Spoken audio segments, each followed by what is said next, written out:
from the aside from the storm na we spoke to, kasi sabi ni Lord, no, di ba, you heal the sick.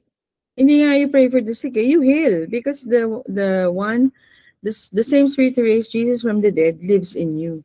So, tapos sabi niya, speak to the mountain, di ba? Oh, di kinausap natin yung di ba? I remember, and even during the Sunday Bible study with my family, we started with the prayer. Oh, di ba? Dinalusaw siya. And then this morning, alam niyo ba, nawawala yung alahas ko. As in, I remember that I brought my parang spare, parang never ko na ginagawa yan na nagdadala ko ng spare na Sabi ko, dali ko nga to, ako, girly-girly doon. Tapos kanina ko parang yung isang set, hindi ito yung isang set. Sabi ko kay Tina, pero parang hindi na ako nakabahan, ganyan. Lord, hanapin mo yan. Alam mo, I really remember that I brought it with me and I put it in my bag. Alam ko nasan? Sa bahay namin. Tinawagan ko si Alex, paki-check nga yung yung jewelry box ko. Nandun siya. O, diba? Amazing, no? Kasi nangyari na to sa akin dati sa Paris Nawala din yung yung hikaw ko. As in, naglakad-lakad pa ako sa Eiffel Tower na trinace ko yung Lord, napin mo yun. Mga angels pa hanap. Alam ko nasan? Nandun sa gitna ng table ko in the morning. O, diba? So, ganun tayo ka. Even in the mundane things, you can talk to your Abba and He will fix it for you. O, diba? So, ayaw niya akong tawag nito, ayaw niya akong mabother dito sa trip na to. Na, syempre, di ba? Ay, nawala, ganyan. So, anyway, praise the Lord. O, diba? Ang bait ni Abba. Anyway, thank you, Lord, that you so love us. You show it every day to us, but more importantly, Lord, thank you that you have revealed your love, Lord, to us. Lord, when we came to know, Lord, the finished work of Jesus Christ, our Lord Jesus Christ at the cross, more than ever, more than material things, more than all of whatever in this world, Lord, the truth is you love us because you gave your Son, Jesus Christ, to us.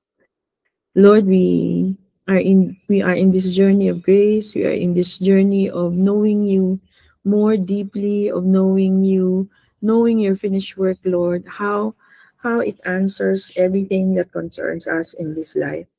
We thank you, Lord, that there is more. There is definitely more. There is definitely more, Lord, to discover. Lord, to discover about your love, to discover about who we are in you. And tonight, Lord, it's another Bible study again of knowing you, of knowing your heart when we look to Jesus, who is the exact representation of the Father's heart. Thank you, Lord, in Jesus' name. Amen. Amen. So thank you, Lord, for protecting the Philippines. And what an unfolding. Diba? Haven't you read the testimony of Saldi ko? So we don't have to worry. God's got our back. So diba, mabuhay, palakpakan. So because we are in the Philippines, because we are His beloved children, it cannot be that the Philippines will stay this way. That, the way, kasi when you go here in Vietnam, mainggit ka, no? Wow, ang ganda naman ng airport. Wow, ang ganda naman ng ganito. Wow, ang ganda ng mga ganito. And ako, I believe with all my heart that the verdict and the will of the Lord is for us Filipinos to experience His love, to experience His abundance, right? So, chill lang tayo. We don't need to do anything violent.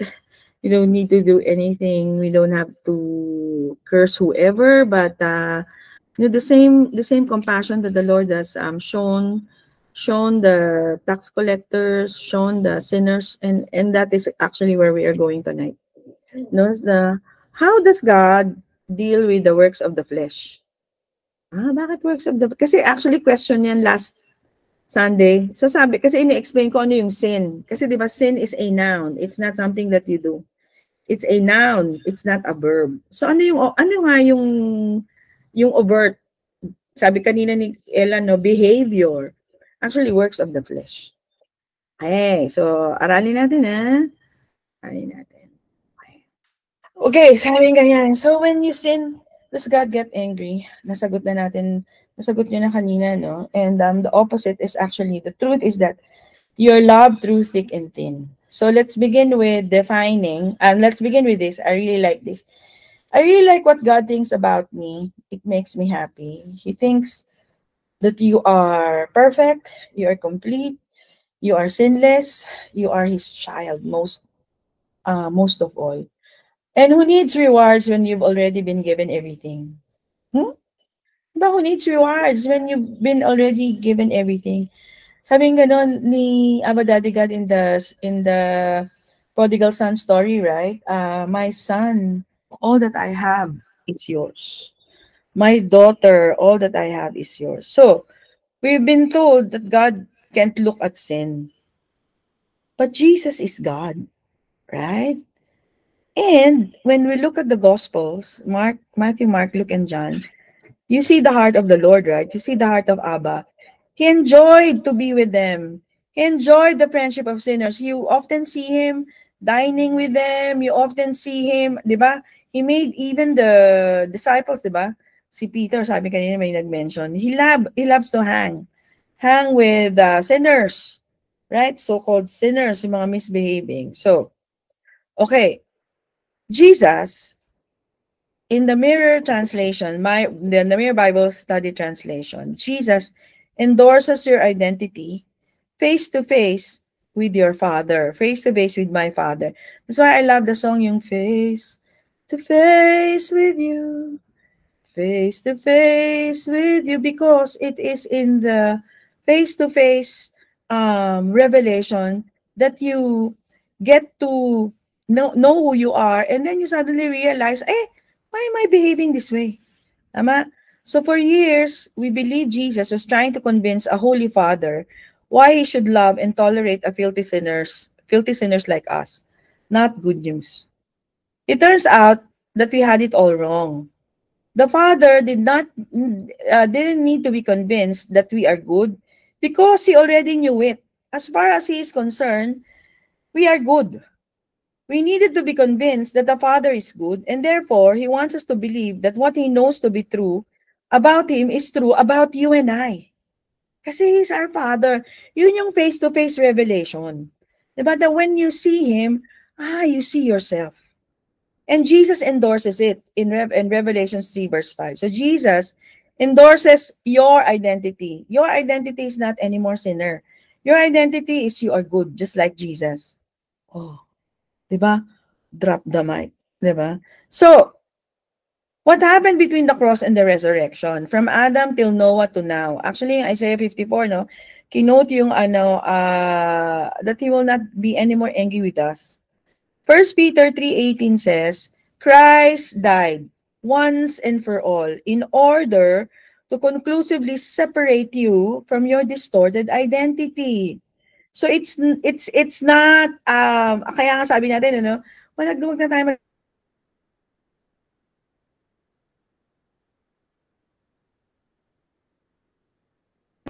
like for example, you are lacking these things, you are this way, etc., is the way you're going to behave. So if you have a distorted identity of yourself, you have a distorted identity of who your Father God is.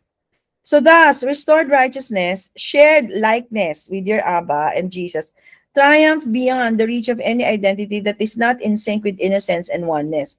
Righteousness bring closure to unrighteousness in order that He might lead you that He might lead humanity, as in humanity, actually si Francois de Tetua, humanity to be face to face with God. His body was murdered, but He was made alive in spirit. So the cost of us being led face to face with God is the crucifixion, is the finished work of Jesus Christ. So, review. Ano yung sin? So sin is not a verb. It's a state which you were already redeemed from. Hamartia. Hamartia is a noun. It's not a verb. So ano yung ginagawa natin? Those are works of the flesh. So the Greek word for sin is hamartia, which means without form, without identity, and without portion. So that's why inumpisahan ko sa ganun, ano. So if you are, if there's something wrong with the way you see yourself or the way you identify yourself, then the behavior will follow, right? So not seeing or blind thus a distorted form. So the sin that Adam spread to all mankind was a fallen mindset of his identity and allotted portion. So remember, the serpent tricked Adam and Eve. He made God appear to be stingy. Di ba sabi niya, oh, you should eat from the knowledge of the tree of good and evil. Kasi if you eat it, you will become like God. But, hey, they were already made in the image and likeness of God, right?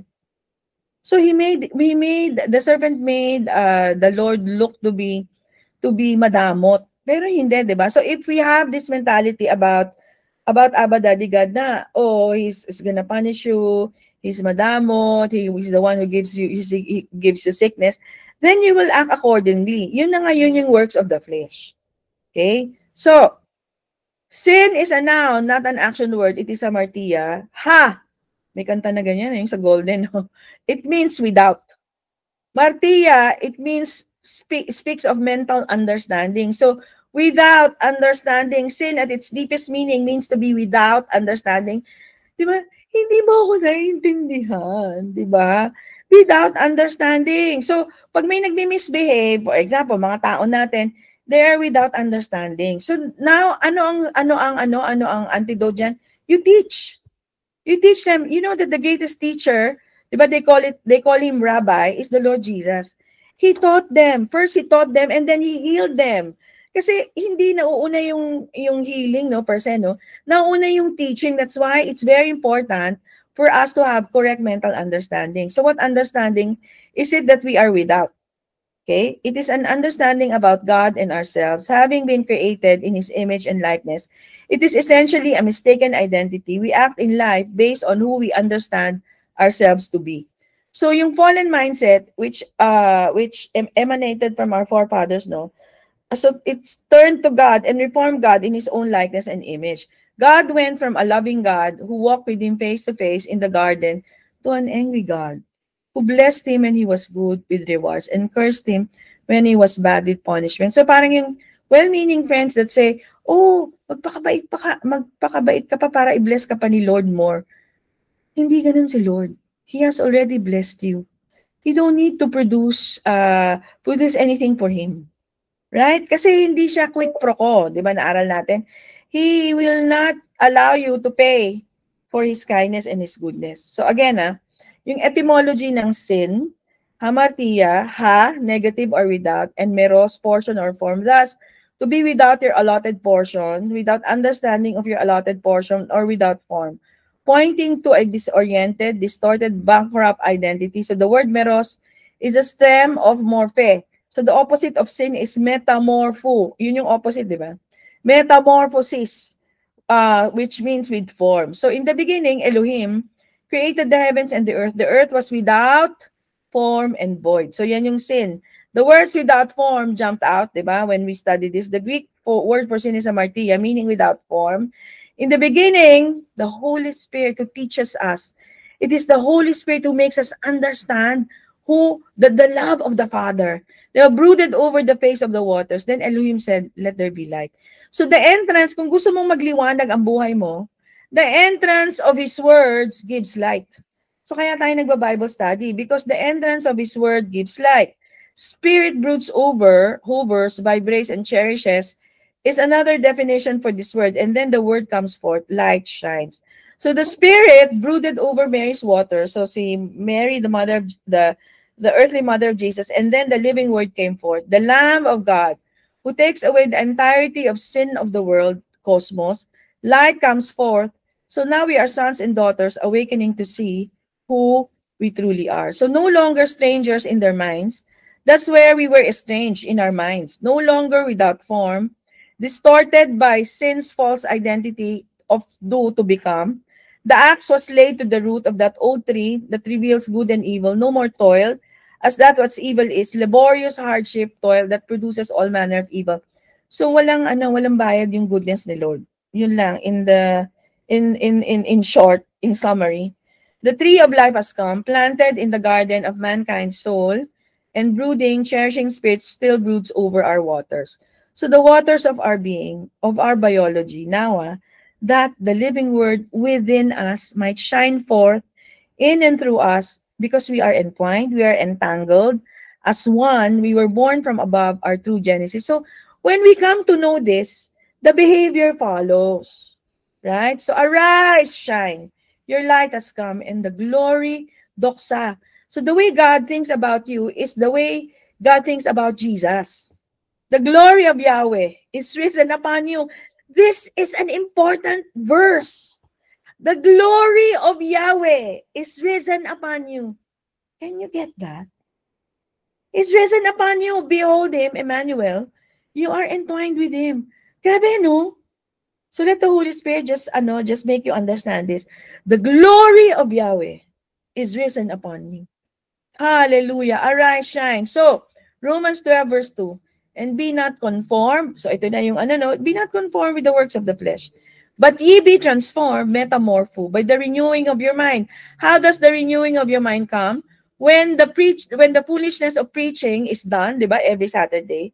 So when the word comes to your heart, that you may prove what is that good and acceptable and perfect will of God. So the opposite word for sin is metamorpho, which basically means with form, you now know your identity, and allotted portion, you're now seeing it. So a very good example is the parable of talents in Matthew 25. Sabi niya, the way he saw the Lord is very stingy. Sabi niya, Master, I knew you to be a hard man. So pag ganito yung tingin mo kay Lord na, Lord, hindi mo ako i-bless pag hindi ako nag-sacrifice. No, no, no, no, no, no. You don't know me. Sabi niya, so I was afraid, so I went and hid your money. He reformed his view of the Father as a harsh God, full of judgment and anger. But now, we've been studying for how many years na, no? We know that our good Father is good, and it's going to be a more deeper journey in the next how many days. In Colossians, how many weeks? In Colossians 1:21 to 22, and you that were sometime alienated, before, no, we were alienated, excluded, separated, and enemies, hated in your mind by wicked works. So ano yung refer natin na, yan, yung mga behavior, no? It's wicked works, works of the flesh. Now, hath he reconciled in the body of his flesh to death. We have been reconciled to his body to present you holy and unblemished. So believe it or not, and we should believe it, no?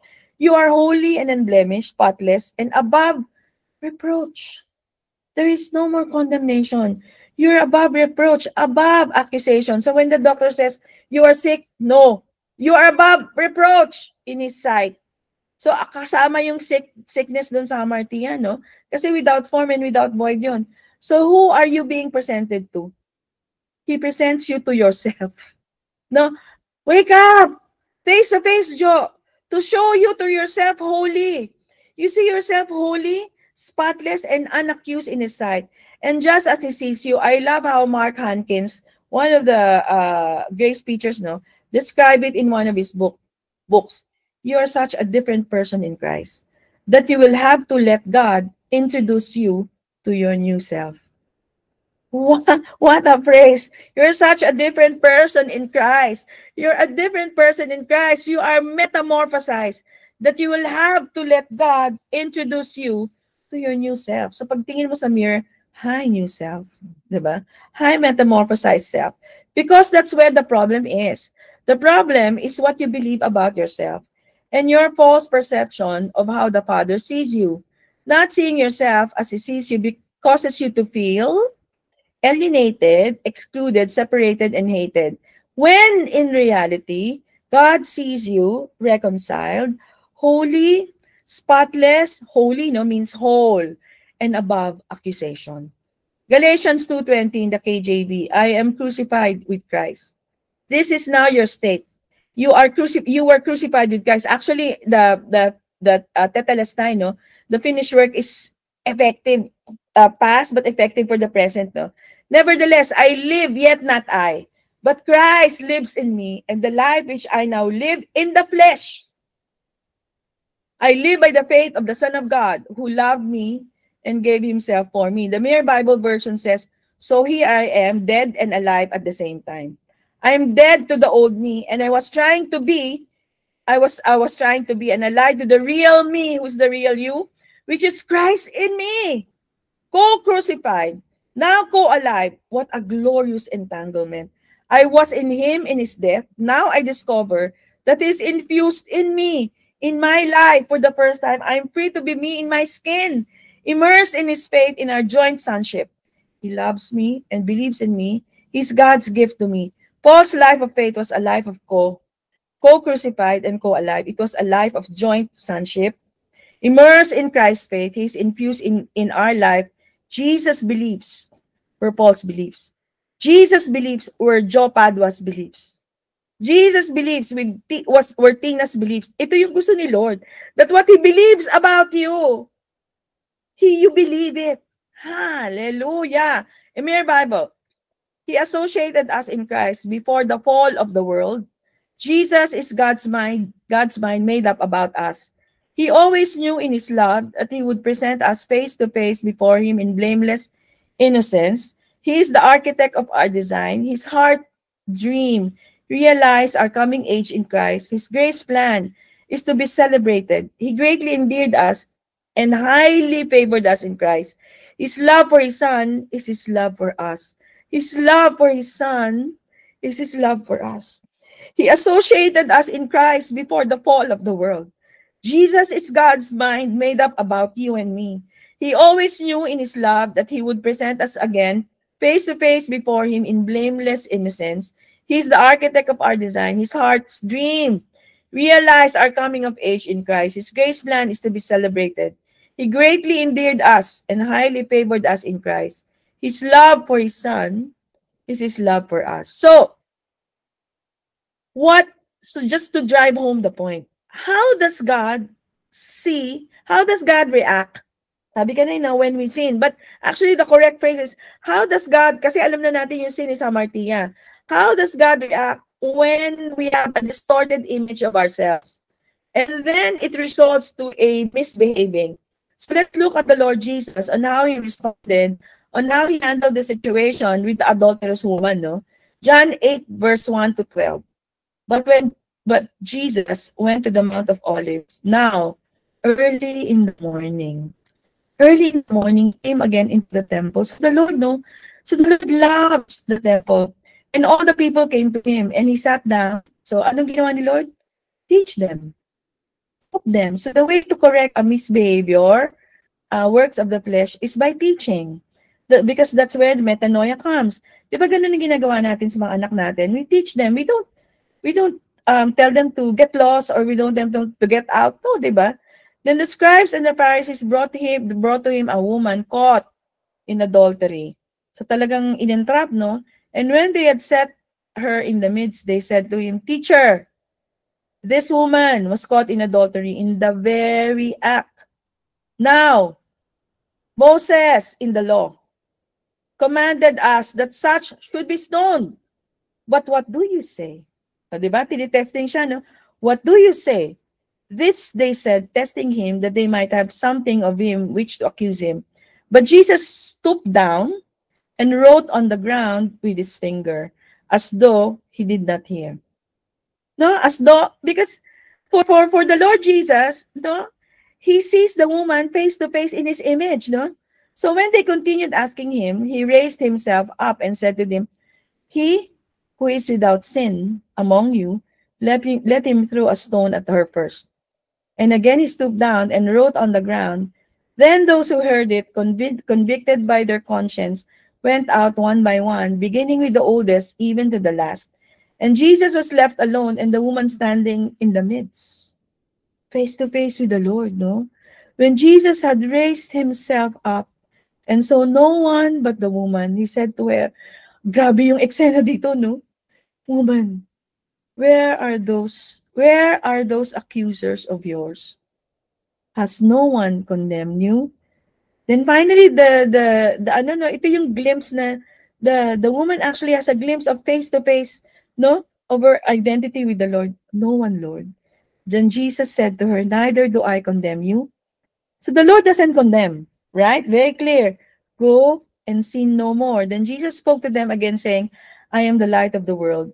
He who follows me shall not walk in darkness, but have the light of life. So what are we driving here? So face to face with the Lord, no? How can she not sin no more? Because she saw who she was in the Lord. She's not condemned. She's loved. And therefore, knowing that is her identity, then she can walk it out. Right? Hallelujah. So Jesus was the exact image and the embodiment of God. He was the radiance and the shining reflection of his glory.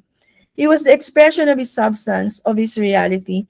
He came as the voice of the Father in action before that woman, only saying what, remember that the Lord Jesus only say what he hears from the Father, only saying what he heard the Father say and doing what he saw the Father do.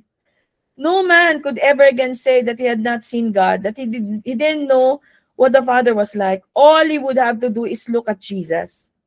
How does he look at sin? How does he look at misbehaving? He was both the mirror of the Father and the mirror of ourselves in him. Man and God were once again face to face, breath to breath. John 8 verse 6. Let's go back now. They said this to test him in order to have a basis of accusing him. But Jesus bent down and began to write on the ground with his finger. So instead of seeing the face of God and feeling his breath of life, the men who were accusing remained staunch in their wrong beliefs, no? In the God that Moses presented in the law, believing he demanded wrath and justice instead of mercy and love. They brought a woman that they caught in adultery and threw her at Jesus' feet, demanding her death because their social justice in Mosaic law required it.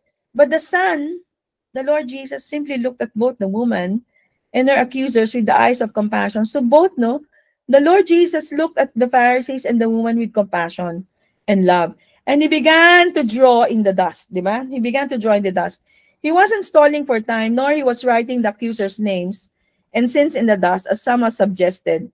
You know what is written in Jeremiah 17:13? O Lord, the hope of Israel. O Lord, the hope of the Philippines. All who abandon you will be put to shame.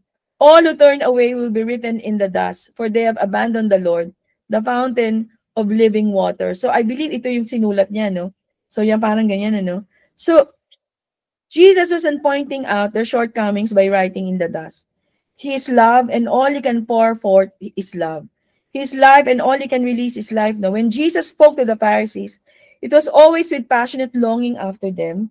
It was rooted in his desire for them to walk in who he created them to be. And instead of hearing judgment and disapproval, we are to hear with ears of love. Love that says, this is not who you are. This is not who you are. You are whole. You are complete. You are not naughty. Come back to the knowledge of who you are, of who you have always been in me, my image, my likeness, my beloved sons, my bride. O, di ba? So, in writing in the dust, Jesus was declaring that he is Yahweh, the covenant-keeping God, the hope of Israel, and the fountain of living water in Jeremiah 17:13. Jesus was declaring to them and to the woman the end from the beginning, saying to them, I am he who was face to face with God and is God. I am he who was and is one with the Father and Spirit, and with you. With you. So things to notice in John 8, no? So when the Pharisees brought the woman, no, before the Lord, so number one, the voices in summary, the voices of religion required punishment for this woman because of her behavior. So it's not the heart of the Lord. Jesus' words to this woman was, I do not condemn you or judge you. Jesus didn't require or even ask her. Please take note. Jesus did not require her or even ask her to repent of her sins. Did he say that? No, he didn't. The woman did not confess her sin even. He did not. She did not. There is no mention of forgiveness being needed, no forgiveness asked for by the woman or even offered by God. Galing, no? So, another example is Zacchaeus, no? So, how does the Lord treat tax collectors back in the day? So, parang ito yung mga flood control. So, ito yung story ng come down from the tree of life.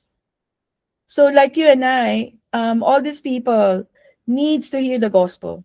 So when Jesus came to that place, he looked up and said, Zacchaeus, hurry down. Zacchaeus is the most hated. Parang ito yung Bureau of Bureau of Internal Revenues, no. Hurry down. For I must stay at your house today. So everybody's eyebrows raised, di ba? Huh? Kilala ba niya yan? Bakit siya makikipag-party dyan? Sinner yan. So instead of being taught that we are and have always been holy, righteous, and pure, we are taught that they are sinners separated from God. So tawag nito, exclusive mentality. O sila dyan, tayo dito kasi goody-goody tayo. We were taught that they only become one when we say a sinner's prayer, inviting God to live in our hearts, and so we jump through the hoops. Eating from the do to be tree, hoping we can somehow please God enough and get Him to visit our churches, homes, families, and etc. Hoping we can crucify the flesh enough to become more like Jesus. Never being taught that we have been always like Zacchaeus, one with God. Zacchaeus ran actually into that same problem. He was the chief tax collector. He was spit at on the street, cursed by children and people of ages. The religious leaders read his name along with all the other tax collectors during the Sabbath in the synagogue, declaring that he could never be forgiven. But Jesus comes along and sees him in a tree and calls him by name. So you know that Zacchaeus means clean and pure. Zacchaeus, clean and pure. Come. So in essence, Jesus called out to him, clean and pure one, image and likeness of God. Come down because today I have to eat dinner in your house. Jesus was calling him and us today to come down from the tree of the lie in Genesis 3:5, to stop believing the lie that said we have ever lacked any part of God, the lie that we are not complete, that we are not whole, image and likeness of God, divine ones and one with God. Jesus said, so the Lord is saying, hurry up, understand ASAP, in the words of business. Clean one, pure one, come down.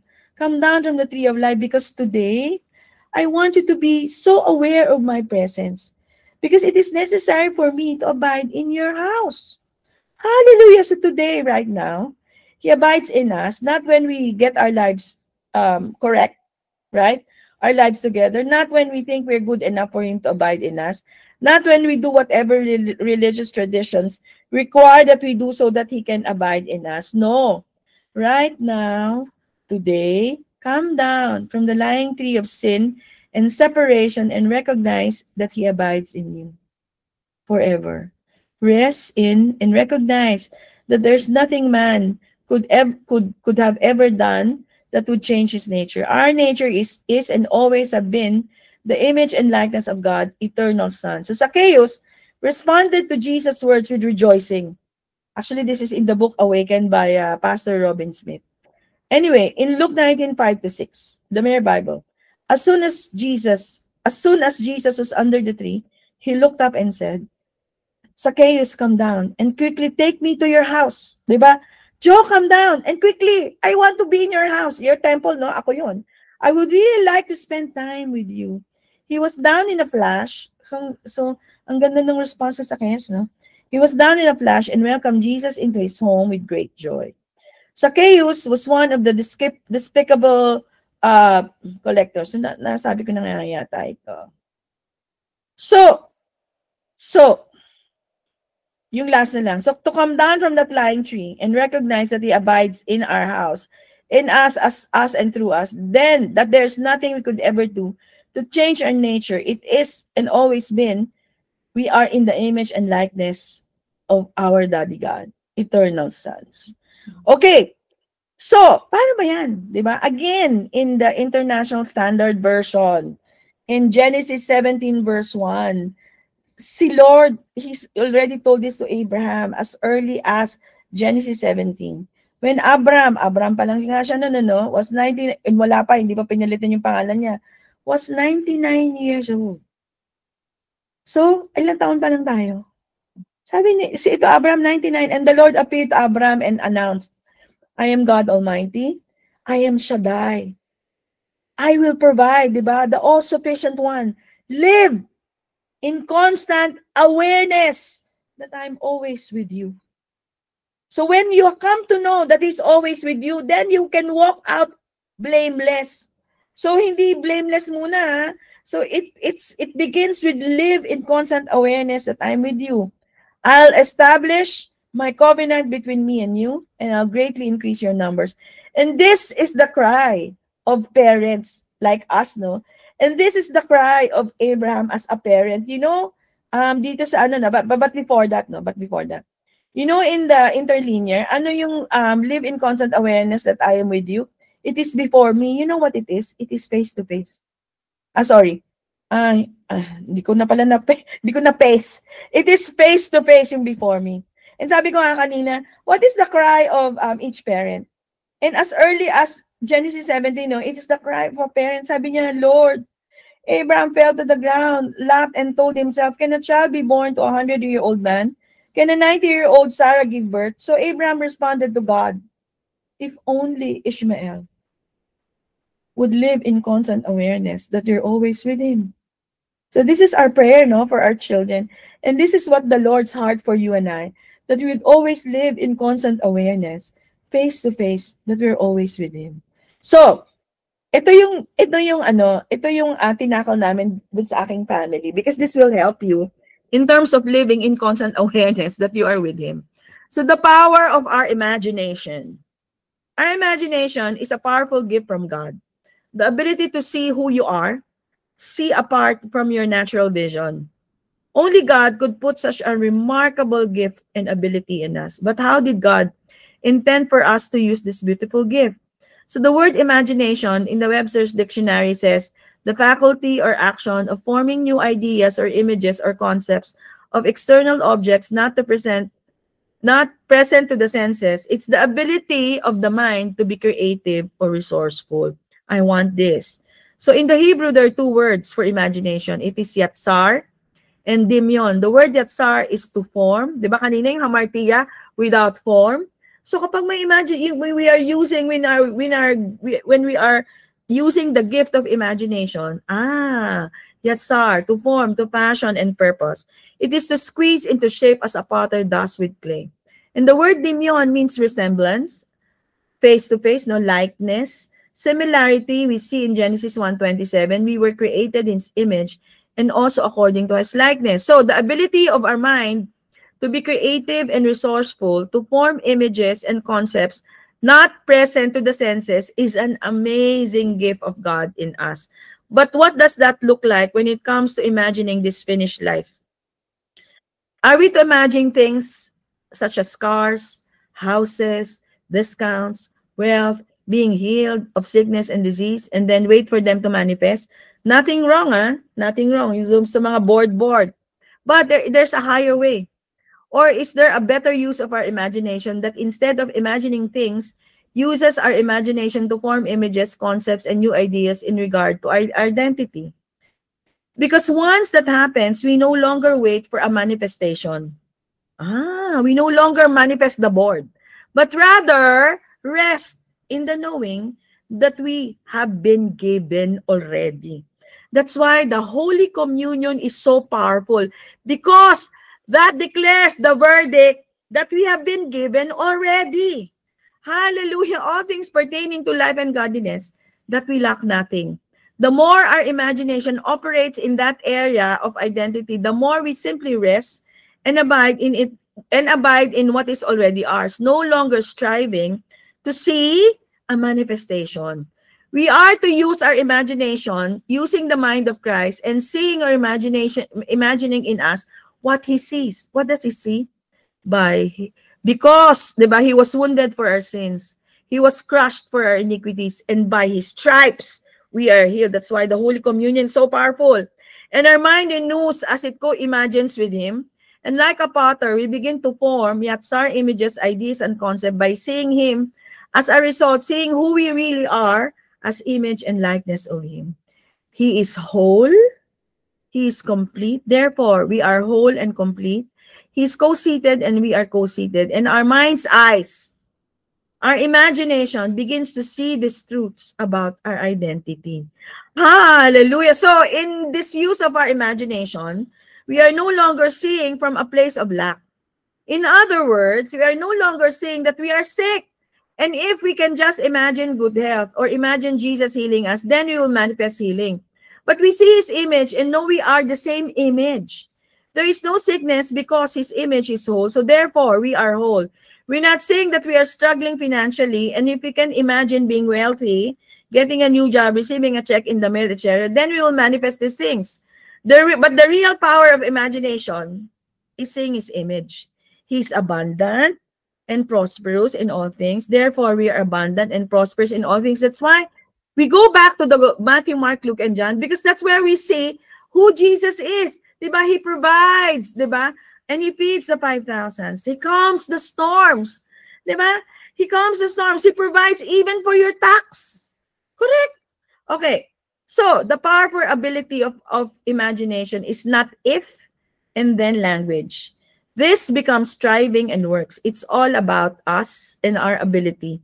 But the key to imagination, the gift of imagination is, he is, and therefore I am language. He is, and therefore I am language. And therefore, your behavior will line up, right? He is, and therefore I am language. This is rest. It's all about him and what he has done for us and us. And from that place of rest, the manifestation of our full, finished inheritance is effortless. And that, my dear friends, is love through thick and thin. Praise the Lord. Now let's prepare our communion elements. Okay, let's hold the bread. Abba Father, we thank you. We thank you for this wonderful get together and munching and on the knowledge and truth about you. Thank you so much for revealing yourself to us and for all the personal revelation. At this point, oh Lord, we thank you and we remember your sacrifice on the cross. We thank you, Jesus, for just really loving us so much that you gave your life up for us, that you allowed your body to be broken so that we can be complete, we can be whole. We thank you for bearing upon your body the pains, all our sicknesses, our shame, our pains, and everything that worries us. Lord, you were thinking about how we can live an abundant life, and we thank you and we glorify you. Thank you, and as we recognize and believe that by your stripes we are healed and complete. Let's partake.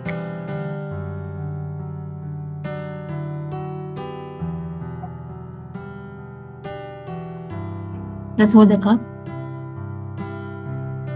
Lord Jesus, by the shedding of your blood, you have covered us completely and have forgiven our sins, past, present, and future. We thank you, Lord. We thank you for this union with you, for allowing us to be called the sons and daughters of the Most High. Because of your finished work, O Lord, we are now rejoicing. We are co-resurrected with you, and we co-reign with you. Thank you, Lord. For now we can boldly and clearly say that as you are, so are we in this world. Let's partake.